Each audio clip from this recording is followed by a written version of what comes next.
गडचिरोली जिल्ह्यातील कुरखेड तालुक्यात मागील महिन्यात सती नदीचा रपटा फुटल्याने प्रशासनाने मालदुगी, वाघेडा, आंधळी, चिखली फाटा ते कुरखेडा असा वळता मार्ग केला।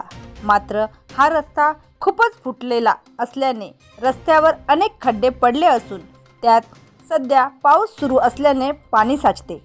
तर नदीचा रपटा फुटल्याने कुरखेड्याला शिक्षण घेणारे विद्यार्थ्यांची खूपच गैरसोय होत असून काही विद्यार्थ्यांनी शाळेत जाणे बंद केले आहे।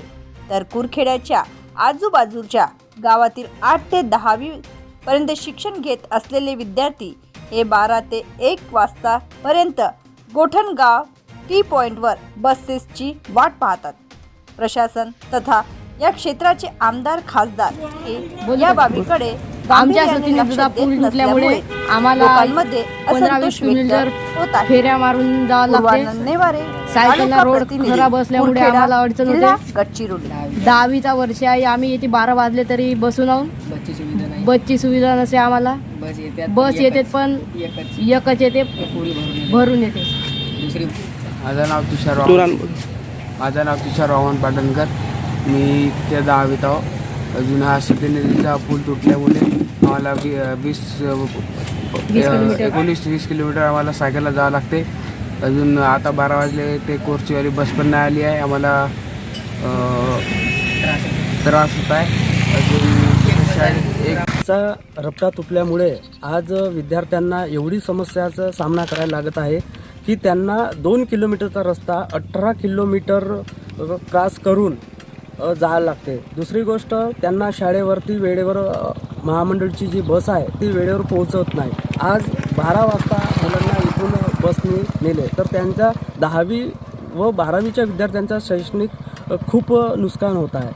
आणि एकंदरीत जर विचार केला तर श्रीमंताची मुले हे बाईकनं जातात, आपल्या सुविधानं जातात, परंतु जे गोरगरिबांच्या मुलांच्या शिक्षणावर खूप वाईट परिणाम पडत आहे। आणि इतर शेतकऱ्यांना, शेतकरी वर्ग आहे, इतर मजूरदार वर्ग आहे, त्यांना पण ह्या रस्त्याचा खूप त्रास होत आहे। आणि रस्ता इतका खराब आहे की कधीही अपघात होण्याची शक्यता नाकारता येत नाही। थोड्या 500 मीटरवर वळणं आहेत आणि या वळणामुळे आपल्या जीवाला धोक्याची शक्यता आहे आणि हे कधी अपघात होईल हे शक्यता नाकारता येत नाही।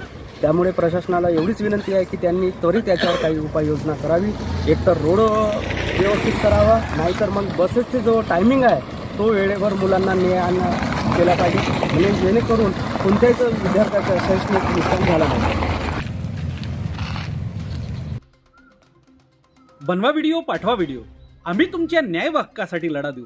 ताज्या बातम्या व घडामोडींसाठी पाहत राहा फक्त महाराष्ट्र लाईव्ह न्यूज।